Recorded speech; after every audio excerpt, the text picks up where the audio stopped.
Sex misconduct complaints against California doctors are up 61% since 2017. That, according to the medical board. But that might be just the tip of the iceberg. In our original report, Andria Borba talks to patients who say their complaints went unheard for years. It's wrong. It's just wrong. She doesn't want us to use her name, but this woman is still traumatized by memories of her visits to Dr. John Warburton. It all started when she was injured on the job in 2005 and was ordered to go see him at his office in downtown Oakland for her workers' comp claim.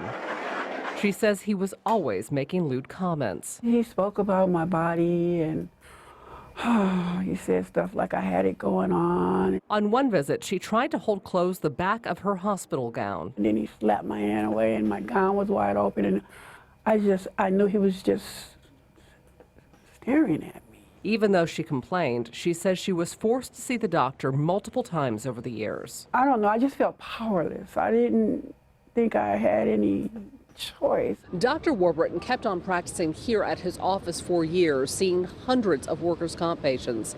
As it now turns out, others say during that same time period, they also fell prey to his predatory practices. This is not normal. In 2013, this former patient, who also wants to stay anonymous, says she was told to undress when she went to see Dr. Warburton, even though the injury was on her wrist. Did you find it odd that you were told to get into a gown for that? Yes, I did. She says in the exam room, things got even stranger. He had asked me to stand up, then he opened my gown, and he said, "Whoa, I see you wore your best bikini to come and see me."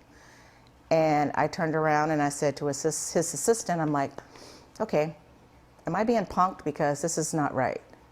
And she just like laughed it off. Do you think that you're the only one he did this to? Of course not. I'm sure there's hundreds, if not thousands, of other women he's done this to. He was too comfortable. Too comfortable, like this was routine? It was routine. Sure enough, 2 years later, another former patient told us Dr. Warburton made sexually offensive comments to her when she went to see him for a work-related ankle injury. He asked me how big my husband was. Yes. Okay. He went on to tell me that my scar was the same size as his private parts. Then she says, alone in the exam room, he physically assaulted her. He put my foot in his private area and held it there, and I'm fighting him. The very same day, she says, she filed a complaint with the Workers' Comp Board. But nothing happened until a year later when the feds indicted Warburton for transporting child pornography. A month later, the medical board finally filed an accusation based on the former patient's years-long complaints. Warburton is now in federal prison serving a 7-year sentence. They had to do what the doctor told them to do. Joaquin McCoy is the women's attorney.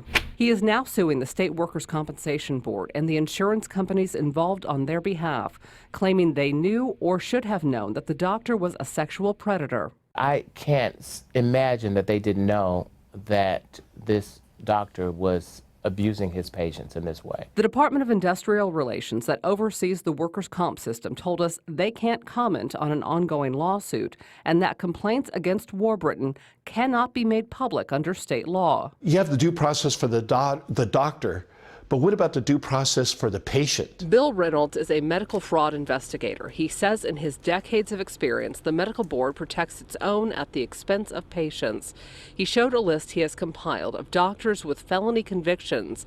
Many involve sex offenses. It was very scary to see these sexual predators that they get charged and convicted by federal authorities, and it would take 2 or 3 years before the medical board would file an accusation. In a statement, a spokesperson for the medical board told us, quote, "The investigations it conducts are confidential by law. It is only after the Attorney General files the accusation that the details of the complaint are made available to the public." What do you think of the fact that it took the medical board until he got indicted for child porn to do anything?